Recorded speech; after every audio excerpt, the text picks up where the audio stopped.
What if the most dangerous man in your neighborhood was the one everyone loved most? A man who threw block parties, volunteered for charities, entertained sick children as a clown, and was photographed with the First Lady of the United States.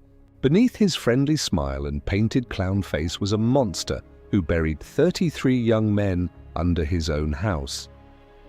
This is the true story of John Wayne Gacy. Before we go any further, hit that subscribe button and turn on notifications so you never miss our true crime coverage. Now let's uncover one of America's most disturbing cases ever told. John Wayne Gacy lived in a quiet suburb of Chicago, Illinois during the 1970s. To everyone around him, he was the perfect neighbor. He ran a successful construction company, organized elaborate street parties for his entire neighborhood, and was deeply involved in local Democratic Party politics. He even created a clown character called Pogo the Clown, performing at children's birthday parties and visiting sick kids in hospitals. People genuinely adored him. He was photographed shaking hands with First Lady Rosalynn Carter in 1978, but behind that warm smile and painted clown face was a predator living a double life. So horrifying that when the truth finally came out, it would leave the entire nation speechless. Because while Gacy was being celebrated as a community hero, he was secretly murdering young men and burying their bodies directly beneath the floor of his home. John Wayne Gacy wasn't born a monster overnight. The warning signs existed long before. His killing spree began. In 1968, Gacy was convicted of sexually assaulting a teenage boy in Iowa and sentenced to 10 years in prison. Shockingly, he served only 18 months before being released on parole for good behavior.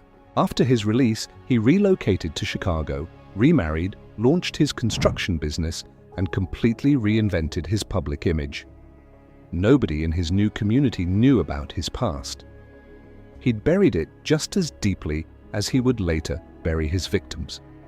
Gacy began targeting young men who needed work, hiring teenage boys through his construction company.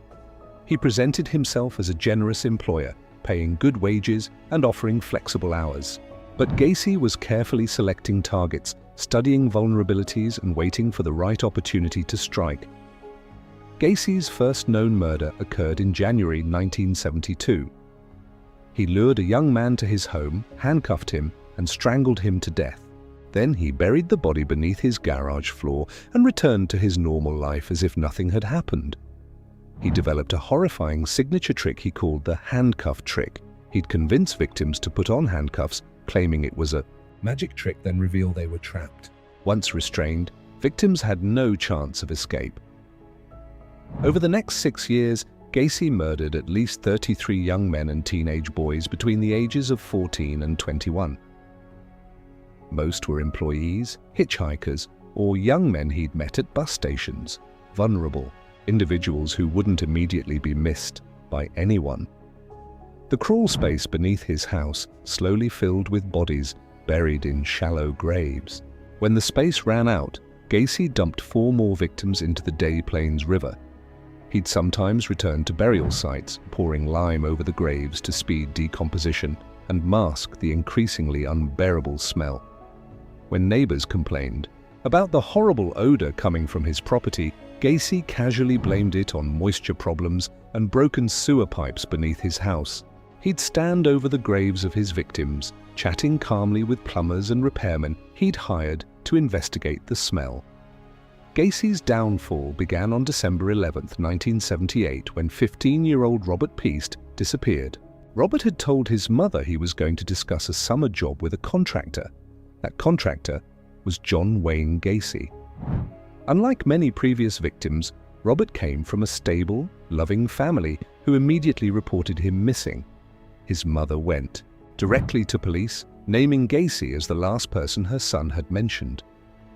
Police ran a background check and discovered something alarming. Gacy had a previous conviction for sexually assaulting a minor. Investigators began watching Gacy closely. They interviewed his employees, searched public records, and built a picture of someone who didn't quite add up. Several employees mentioned seeing Gacy drag heavy objects in the middle of the night. Others noted the persistent foul smell from his property. When police obtained their first search warrant, they found suspicious items throughout the house: handcuffs, rope, police badges, prescription medications belonging to people who didn't live there, and personal belongings of missing young men. They also detected the unmistakable odor beneath the floorboards. On December 21, 1978, police obtained a second search warrant and began excavating Gacy's crawl space. What investigators found was beyond anything they'd ever encountered. Body after body emerged from the shallow graves, some wrapped in cloth, others completely decomposed, packed so tightly together that investigators could barely move through the space. Crime scene teams worked around the clock, carefully excavating what had become the largest single crime scene in Illinois history. 29 victims were recovered from the crawl space alone. 4 more were later pulled from the Des Plaines River. The youngest victim was just 14 years old. Many remained unidentified for decades.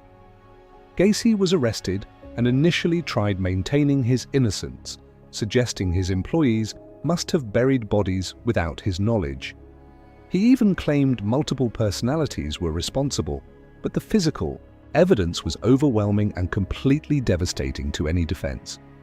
Gacy's trial began in February 1980. His defense team argued insanity, presenting psychological experts who testified about his complex personality disorders.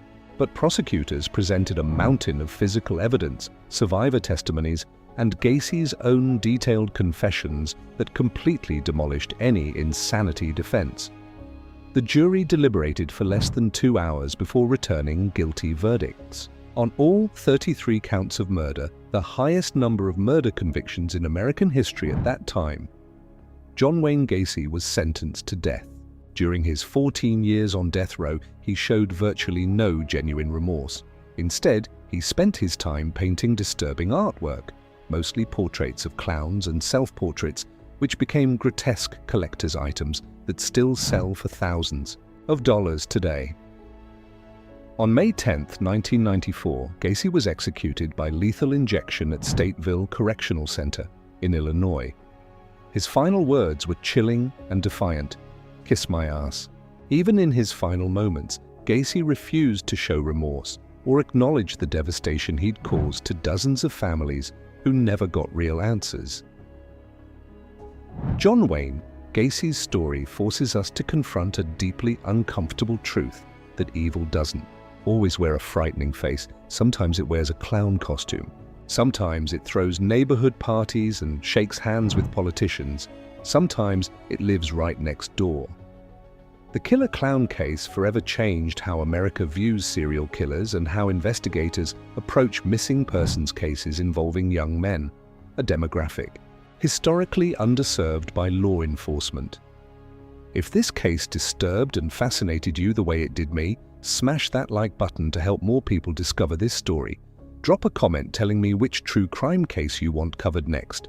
I read every single one. And if you haven't already, subscribe and hit that bell icon so you never miss an upload. Thanks for watching, and I'll see you in the next one. Stay safe out there.